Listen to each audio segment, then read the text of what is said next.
Wes.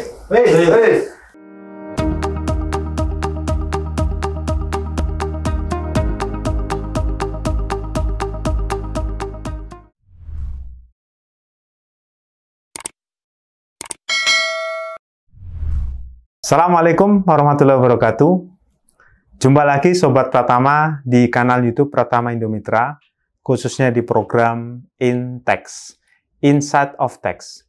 Di dalam program InText ini, saya akan mencoba menganalisis berita-berita aktual yang ada di dalam media elektronik, dalam hal ini media internet ya.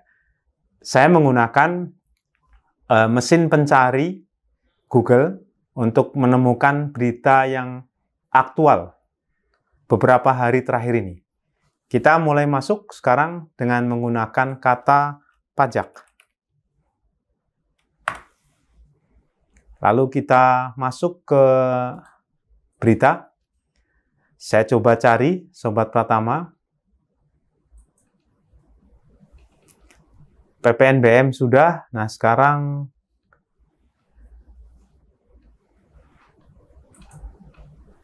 ini berita terkait dengan Direktorat Jenderal Pajak ada dari Kontan.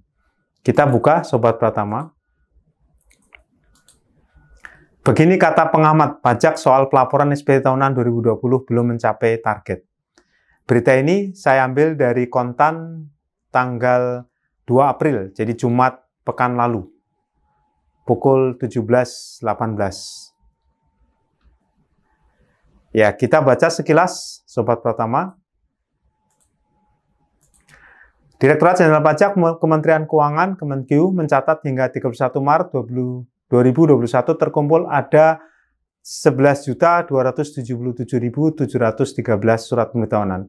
Surat pemberitahuan SPT tahunan, tahun pajak penghasilan PPh tahun 2020 yang telah dilaporkan.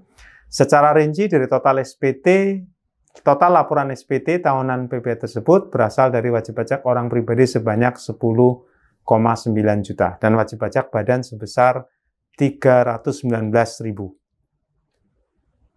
Sebanyak 10,8 juta telah dilaporkan secara daring lewat laman e-filing. Nah, berita yang menarik, ternyata ini ada kutipan dari pendapat saya sendiri ya. Direktur Eksekutif Pratama Kreston Tax Research Institute Priyanto Budi Saptono, ini nama saya, mengatakan realisasi laporan SPT tahun 2020 belum mencapai target otoritas karena 3 hal, yakni aspek ekonomi, psikologis, dan sosiologis. Nah, ini menarik, Sobat Pratama, saya ingin memberikan penjelasan lebih detail ya. Kenapa wajib pajak tidak patuh? Sebenarnya sederhana sih. Patuh dan tidak patuh itu mengandung pengertian kalau kita melaporkan pajak sesuai ketentuan, itu dianggap patuh. Kalau kita tidak melaporkan pajak sesuai ketentuan, itu dianggap tidak patuh. Bahasa sederhana seperti itu. Ketentuan patuh juga mencakup bagaimana kita lapor pajak tepat waktu. Untuk orang pribadi, kita semua tahu bahwa batas waktu pelaporan sebetulnya bukan 31 Maret. Jadi kalau melihat aturan adalah 3 bulan setelah berakhirnya tahun pajak. Ini untuk SPT tahunan, PPh orang pribadi. Jadi laporan pajak tahunan, secara sederhana begitu. Nah, ceritanya Ibu Bapak, penghasilan ini kan bisa dilihat dari dua sisi pemberi sama sisi penerima. Kalau sisi pemberi, pajak dikenakan dengan pendekatan withholding tax, pemotongan pajak. Pemotongan pajak penghasilan ini dilaporkan oleh pihak yang memotong, siapa? Pemberi penghasilan, secara bulanan. Makanya ada istilah SPT masa. Jadi kita nggak bahas yang ini. Nah, yang sekarang kita fokuskan di sini adalah penghasilan dilihat dari sisi penerima. Memang penghasilan dilihat dari sisi penerima ini memunculkan masalah di awal-awal dulu. Ini mau ngenain pajak penghasilannya per kapan itu? Nah, per kapannya itu apa? Per bulan, per 3 bulan ya? Akhirnya, udahlah, ngikut aja akuntansi. Akuntansi itu kan punya namanya periode akuntansi. Nah, ini kaitannya nanti dengan pajak penghasilan yang berhubungan dengan aktivitas bisnis. Sehingga disamakan perlakuan untuk orang pribadi ataupun badan, karena pajak punya prinsip netralitas. Prinsip netralitas mengandung pengertian semua berlaku sama. Dan di pasal 1 Undang-Undang PPh juga dinyatakan bahwa pajak penghasilan terutang untuk 1 tahun pajak. Nah, tinggal masalah tahun pajak nih, taxable year atau tax year. Ini tax year buat sendiri atau ngikut akuntansi yang sudah ada tadi, accounting period. Akhirnya biar sederhana, ease of administration udah ngikut aja akuntansi. Nah, secara umum, pembukuan menurut akuntansi itu kan Januari-Desember. Secara umum ya. Meskipun ada juga loh, yang pembukuannya bukan Januari-Desember, bukan Jandes. Misalkan April-Maret. Kalau punya usaha, ya April-Maret bisa. Juli-Juni bisa. Januari-Desember bisa. Itu tahun buku yang tidak sama dengan tahun kalender. Tapi kalau orang pribadinya tidak punya usaha, terus penghasilan dari mana? Rata-rata penghasilan dari pemberi kerja, dia sebagai pegawai. Nah, di sini pihak pemberi motong pajak setiap masa. Nah, akhirnya si orang pribadi udah biar gampang lapor pajaknya untuk periode Januari-Desember aja sebagai tahun pajak. Nah, akhirnya wajib pajak akan melaporkan penghasilannya dengan SPT PPh tahunan berdasarkan tahun pajak yang biasanya, nah ini biasanya menggunakan tahun kalender Januari-Desember. Tapi sebetulnya boleh. Kalau punya usaha boleh tahun pajaknya tidak sama dengan tahun kalender.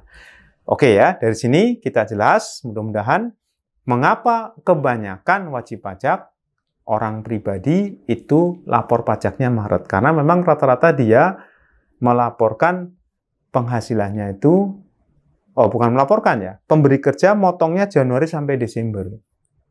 Untuk PPh pasal 21. Jadi pas nih, dilaporkan kembali. Nah terus mengapa? Ini sebenarnya pasnya adalah, jadi ketidakpatuhan pajak bisa karena faktor ekonomi, faktor psikologis, atau faktor sosiologis. Apa maknanya begini? Faktor ekonomi, ini saya uraikan lebih detail lagi. Wajib pajak, orang pribadi kita fokus ya. Kenapa nggak lapor pajak sesuai ketentuan? Sesuai ketentuan sekali lagi ya, bisa penghasilannya, bisa waktunya. Kalau memang belum lapor ya bisa jadi apa? Dia punya pertimbangan, ketahuan nggak ya? Nah, ketahuan nggaknya ini menggunakan pendekatan teori probabilitas, teori kemungkinan. Jadi kira-kira kemungkinan ketahuan berapa? Kalau kemungkinan ketahuan kecil, ya sudah, saya nggak lapor. Atau saya lapor tidak seharusnya gitu. Punya penghasilan misalkan 1 miliar, tapi hanya lapor 600 juta. Jadi sebetulnya sederhana. Ya sederhananya, ya ketidakpatuhan sama dengan tidak sesuai dengan ketentuan. Nah, jadi kalau misalkan wajib pajak wajib pajak orang pribadi belum lapor semua, ya bisa karena faktor ekonomi. Kenapa? Ya dia probabilitas. Kalau nggak ketahuan, ya sudah. Mendingan saya, kalau risiko nggak ketahuannya besar, ya artinya kayaknya nggak ketahuan deh, ya sudah. Apalagi penghasilan saya kan sudah dipotong. Nah, kalau udah kayak gini, ya udah saya nggak lapor SPT. Nah, itu dianggap tidak patuh. Oke, itu yang pertama ya. Jadi seringkali faktor ekonomi ini berkaitan dengan teori kemungkinan. Kemungkinan saya ketahuan berapa? Kalau besar, saya lapor. Kalau kecil, saya nggak lapor. Saya nggak lapor, bisa saya nggak lapor SPT-nya, atau saya nggak lapor seharusnya penghasilan yang saya peroleh. Itu faktor ekonomi. Yang kedua, di sini adalah faktor psikologis. Jadi ini banyak peneliti melihat bahwa perilaku kepatuhan ini terkait dengan perilaku individunya.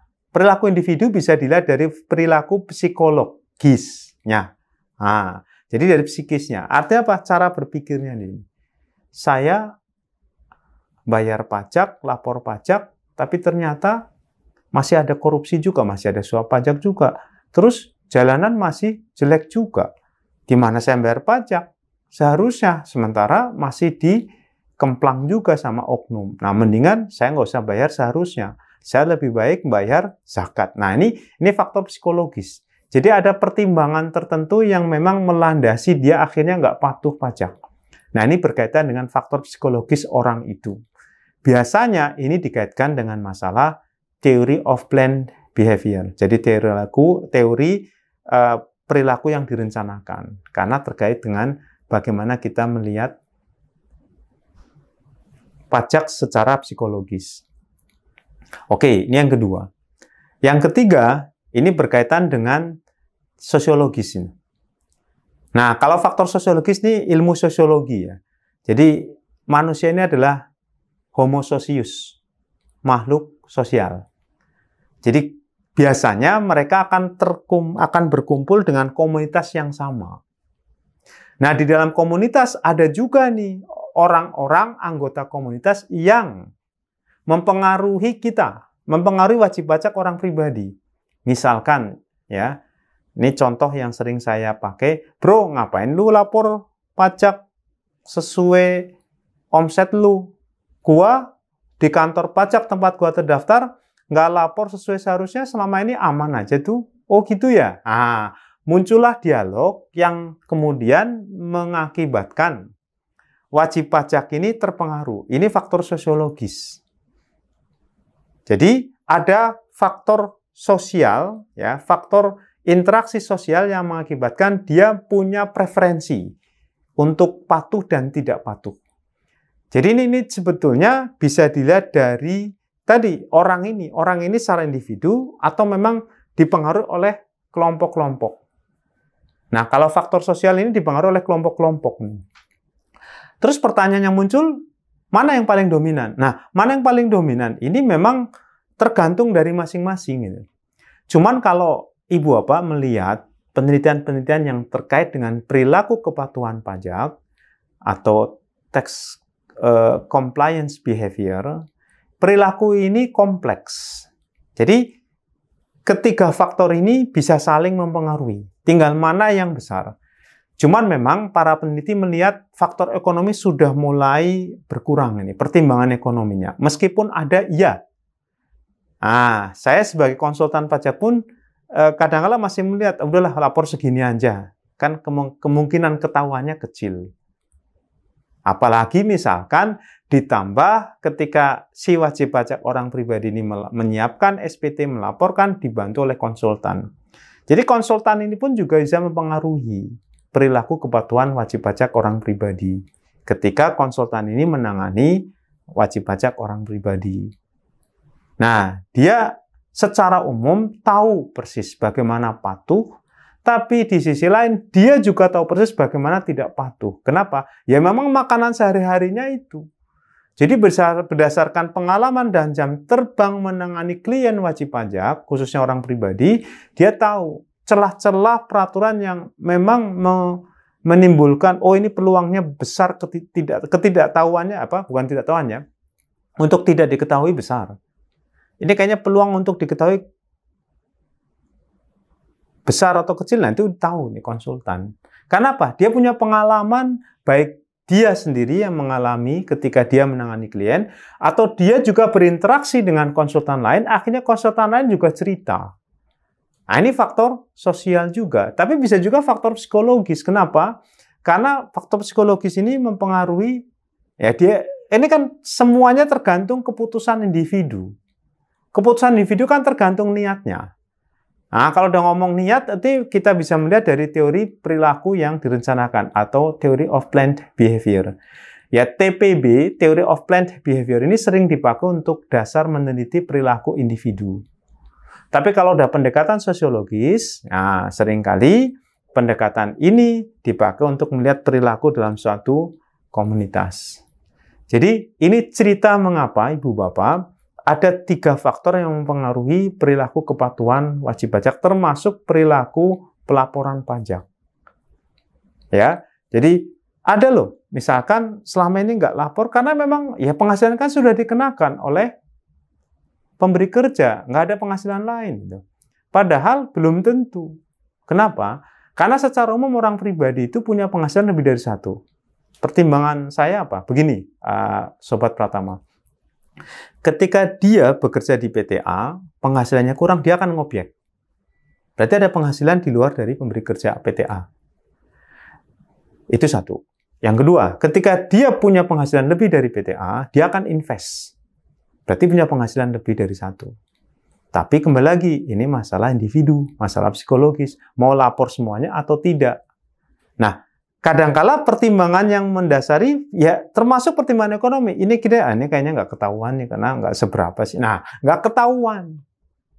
Jadi ada pertimbangan nggak ketahuan nih, probabilitasnya kayaknya nggak ketahuannya besar nih. Jadi untuk ketahuan kecil, nggak ketahuannya besar, ya sudah, saya nggak laporkan.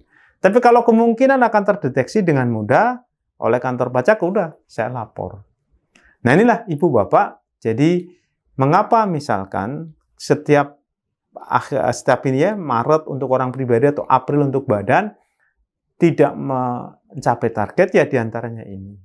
Ya, karena 3 faktor. Ini sering dipakai sebagai dasar untuk penelitian. Jadi, Sobat Pratama, ya mudah-mudahan analisis saya ini terkait dengan kepatuhan wajib pajak ya, yang menyebabkan target penerimaan SPT-nya tidak tercapai ya karena tadi ya, pertama bisa karena faktor ekonomis, bisa karena faktor psikologis, bisa karena faktor sosiologis. Demikian Sobat Pratama, mudah-mudahan bermanfaat. Ya, kalau memang ada manfaatnya, silahkan share, kemudian like juga. Tapi kalau misalkan ada yang kurang, silahkan kami terbuka untuk menerima komentar masukan Ibu Bapak. Jangan lupa, Ibu Bapak yang belum subscribe, silahkan subscribe sehingga kami lebih semangat untuk memberikan video-video tentang perpajakan yang bermanfaat bagi Ibu Bapak Sobat Pratama. Demikian kurang lebihnya mohon maaf. Assalamualaikum warahmatullahi wabarakatuh.